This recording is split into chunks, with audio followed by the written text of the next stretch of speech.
folks, and welcome to this episode of Michael's Backyard Marina. Today we're going to be working on a Johnson 15 horse 1977 is the year. I bought it off a guy that said it would start and run for a little bit and then die. Wouldn't rev up, start for a little bit and then die. So it leads me to believe he led me to believe there's like minimal wrong with it. So warning to anybody out there, take anything anybody tells you when you buy something with a large grain of salt, maybe even a giant salt lick block, because they're selling you something that they want to get rid of and they want you to pay them dollars for it. So you need to know what you're looking for. And that's what my videos have kind of been about, is what to look for, how you to work on your own stuff, and how to understand that when you pay $100 for a motor, $150 for a motor, that's a down payment on the rest of the work you're going to have to do to it to make it right, unless you get really lucky. Probably one out of 50 times you will get lucky like that and get something that virtually needs nothing. But we're talking older outboards here. We're talking 70s and 80s. These things are 30 plus years old. They're going to have some issues. They're going to have some problems. Let's dive into this one right away and see what we got. Boom, shakalaka. Okay, it's black oil, but it's oil in that water. That's a good sign. Let's move on. All right, next order of business is we're going to check for spark and compression. So let's pull these plugs out and see what's going on under the hood here.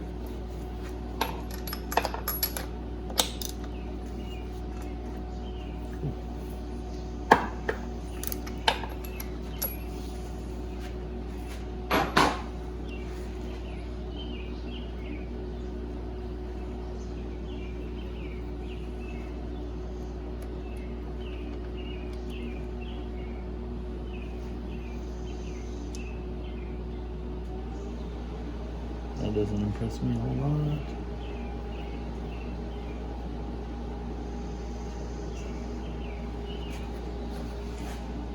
I'm going to show you what we discovered here. It looks like a helicoil or something like that. That was on the spark plug here. That's the cylinder threads for your spark plug hole. Stripped out. Somebody had done something wrong at some point in time and over tightened it or whatnot. These are older motors, they've been abused sometimes, but looks like this one I get to teach you guys how to repair a threaded spark plug hole. Time to check compression.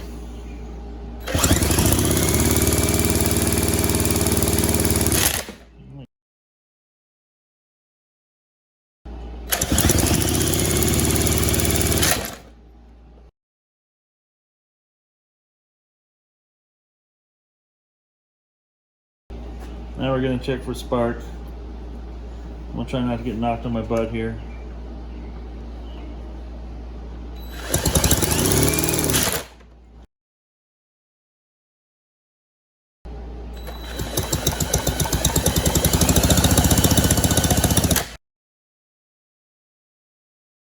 Okay, so far what we discovered is this has been replaced at some point in time with a newer style coil pack or coil, and I like the way this is designed. I like how it works, and it's got a great strong spark. This is probably original. I've got no spark coming out of here, so my guess is this is tired.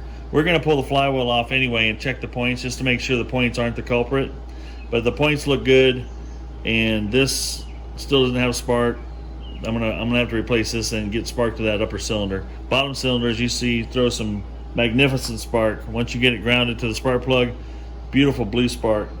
Then what I don't like is what somebody did here, and I'm not sure why people continue to use crimp onlys on outboard stuff. Stop it. Solder, solder, solder, heat shrink. Come on, people. You can do better than this. Well, folks, this is a perfect example of something that somebody tells you one thing and it's completely not what it's supposed to be. The gentleman that sold me this particular one, I got it for a decent price, so I'm not complaining, but he says, well, it starts, it won't rev up. That's all it'll do. It'll start, but it won't rev up, and it shuts down in a few seconds later. Well, come to find out, we got one new coil, one old, I can't talk today, old coil. Old coil is not producing spark, new coil is producing spark. Got a partially stripped out spark plug hole. They had the wrong plug in it from what it looks like. Okay, I'm going to show you an example. This is not the correct plug. This is a gapless, but I'll show you an example of the amount of threads that are on here, one compared to the other. As you can see here, this would have a lot more threads to get down in there and bite a little more without interfering with the piston. So somebody had put a short plug in here. This is not the correct plug. I don't believe the B6S is. I will double check that, but I'm pretty sure that the correct plug is supposed to have a longer threaded area. So a combination of that and over tightening is what stripped that thread out. In my lifetime so far, I've never stripped a spark plug thread out because I've never over tightened. But when a combination of over tightening and short thread, this could happen. So it's going to cost me a little more work to get this one back going, but it will be 100% when I am done. So I did pull the flywheel off of this bad boy to discover if it had points or not. This does not have points. It has electronic ignition, it looks like, set up in there, and it's a 1977. Not sure if that's standard or not. I will look into that a little more. And we'll just set this back on here for temporary keepings. And so yeah, we're gonna get a coil, fix this little wiring snafu here. But like I said, there's people tell you, oh, this is all it needs is this or this or this. Well, you can better bet your bottom dollar that when somebody tells you all it's going to need, you better add about $200 to $300 to that all it's going to need bill. So when people tell you that stuff, when they have an asking price, add that to it, and that'll be the total investment in your outboard, most likely. Now, we haven't done the impeller on this. We will do the water pump impeller as well. The gear oil, when like I said, I pulled it, you saw that. It's dark black. It hasn't been changed, but the good news is there's no water. That's a big win right there. So that gearbox just needs fresh oil. Most likely will be just fine and dandy. All right, let's get to ordering some parts and doing a little more research, and we'll get back to this bad boy, and we'll get it running again before too long. Okay, I'm going to catch up a little bit on what we've done here to make this look and act and be like it is right this moment in time. This is the new coil pack made by CDI. The other coil was fine. I think it was fine anyway. I wasn't getting spark to the top cylinder. So I took this yellow wire that comes from the bottom coil and hooked it to the top one. And all of a sudden I had spark on the top cylinder. Well, that let me know that the coil actually was not bad. It turned out to be the power pack. So here we have a new CDI Electronics power pack in here. I put the power pack in, temporarily kind of hooked some wires up over here on the coils so that everything was back to where it's supposed to be. And lo and behold, I had spark back to both cylinders, so that was very cool. The other little cheat I did here is I wanted to maintain this for lack of nostalgia or whatever you want to call it, for wanting to keep nostalgic. I had the spark plug tag here, and the old spark plug wires were in really good shape. So the new end on that came with this coil had ends you could put on. So I cut the plug wire off right next to the old coil and put this on it so I could maintain the original spark plug wire, which I thought was kind of cool. The new power pack, you can see the blue plug-ins here and here. If you see that one there, yeah, the blue plug in here, blue plug in here. Plugged right into the original wiring harness. That was great. It's just basically two bolts that hold it in place. The wires come out here and route around just like the old ones did. So we've got that in place. That was simple enough. The other thing I've done, I inspected the wires coming off of the, I don't know if it's the trigger or the, whatever you want to call it, that's underneath the flywheel. It's electronic ignition. I know I'm calling it wrong. You guys are probably going to rag on me about that, but that's okay. But the plastic that was on it looked questionable, and I didn't know if it had broken wires or rubbed wires or something in there. So I stripped all that off, looked at it, then I put this protective plastic coating and zip tied it to it so it won't go anywhere. Back on to protect the wires again. The other thing I decided to go ahead and do, and I haven't put the clamp on here or here yet, is the old gas line was fossilized. It was really stiff, so I put some brand new fuel line on, and I got a brand new clear fuel line coming from the fuel pump to the carburetor. I like to do that primarily so I can see the fuel. Make sure the pump is pumping. I'm not getting a lot of air or anything weird going on there. Well, with all that being done, I've already done the water pump on this thing. I just did that. Put new lube in the bottom end. Got the grease the prop up. All that's left to test here is to see if the carburetor is any good. Now that I've got spark, I've got compression. Now I'm hoping the carburetor, we'll see. I've had to rebuild just about every carburetor I've got my hand on so far. But who knows? Maybe this one won't need it. So everything here seems to be in order. The pull starter's in good shape. I mean, it seems nothing that I can see tells me I need to put a new one on. I might spray a little lube on here just to make things move a little easier. The other thing I wanted to show you. Now, I'm not sure if it's the case with this one, but I tell you, this thing turns really stiff. I don't know why it's stiff, but I have had other ones that I've done this to, and it's because the grease that's in this handle has gotten tired and stiff and sticky. So in order to fix it, I'll show you what I do. These are relatively simple. These have got a spring load on them. So you want to push down and keep pressure on while you back this screw out. This is just a Phillips screw. As long as you keep pressure down on it, there's a, like I said, there's a pretty hefty spring in there. Pull that out, then this will come off and lift right off. And as you can see here, this has just turned to tar. This is all sticky and tar-like. You're gonna have the same kind of sticky, oh, it's just, oh my goodness, it's nasty. I can, look at that, I can hang my finger on the stickiness of that thing. Absolutely nasty. So, what I do is I take some carb cleaner, I flush that out really good and wipe it out, then I'll clean this off really good, then I'll put some fresh marine grease on it, and then this thing's all of a sudden they move free and free like they should, and your throttle and everything just works so much smoother. Now that we've got all the nasty dried up grease on, let's put a light film of some good old marine grease that I have. Marine grease just comes in handy for everything marine related. Now this you don't have to worry about so much at collecting dirt and dust, because these engines don't even run an air cleaner because they're running on the water. They're not typically running in dusty conditions. So now make sure you didn't lose your spring that's down in there. That will fall out on you. Now we want to line that back up again. We'll put this back on here.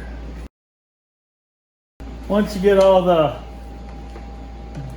old gunk and grease and dried up goo out of there and any kind of grit, this moves pretty smooth now.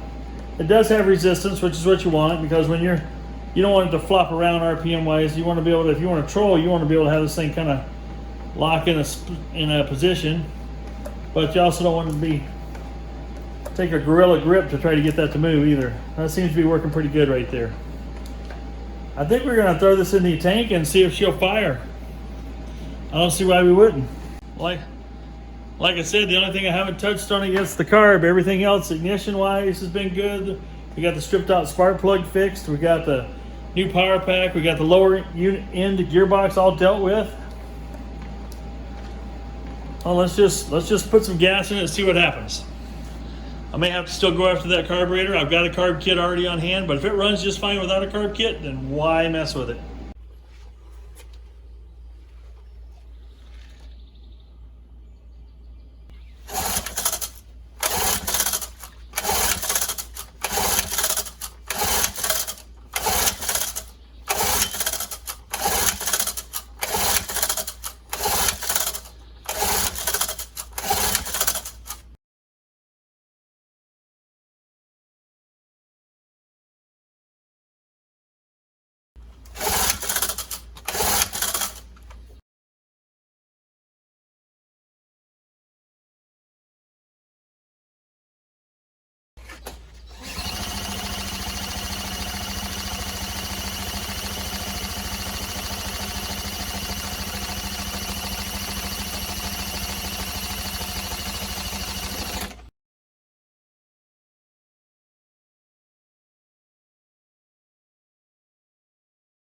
Well, like I said, the only thing I haven't touched on this thing is the carburetor, and I can't seem to get it to even pop.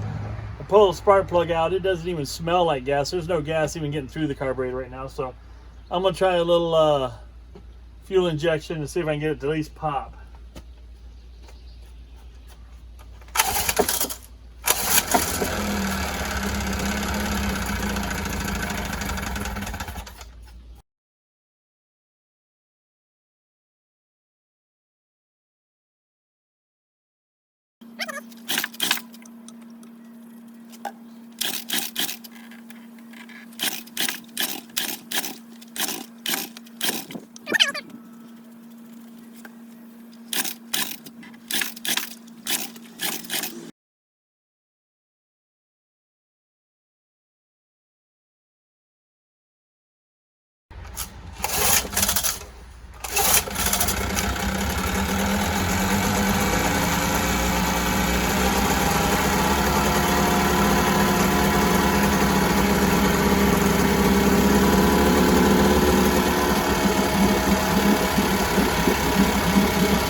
Well, it didn't want to run when I first started up, so I did a little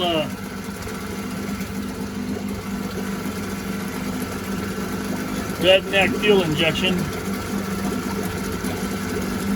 Got it running. The longer it runs, the better it runs. Now, the one thing I did do is I got a special can with 50 to 1. And I've got a higher than normal concentration of sea foam in. So we're just gonna let this bad boy run for a while with sea foam in it. It wouldn't do that just about 10 minutes ago.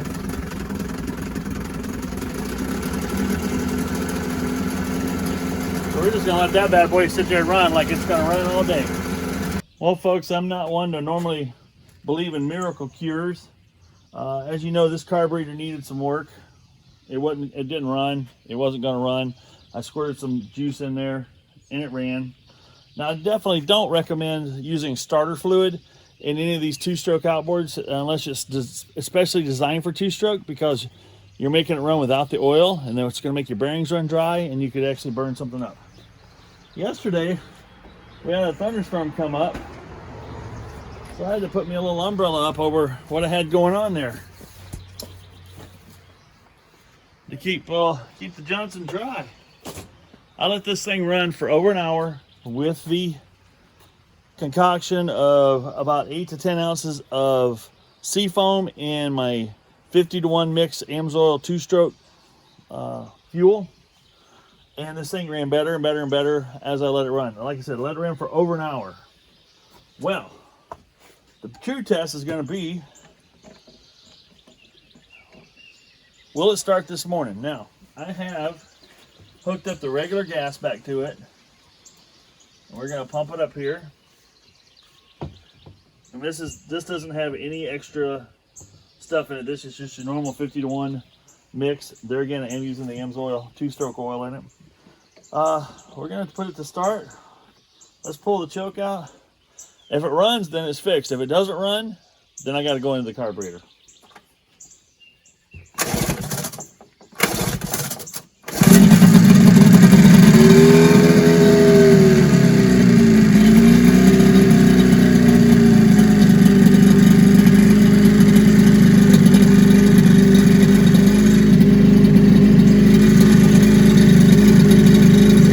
There you go.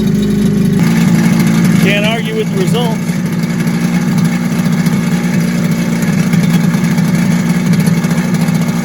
I might add a little more water to it.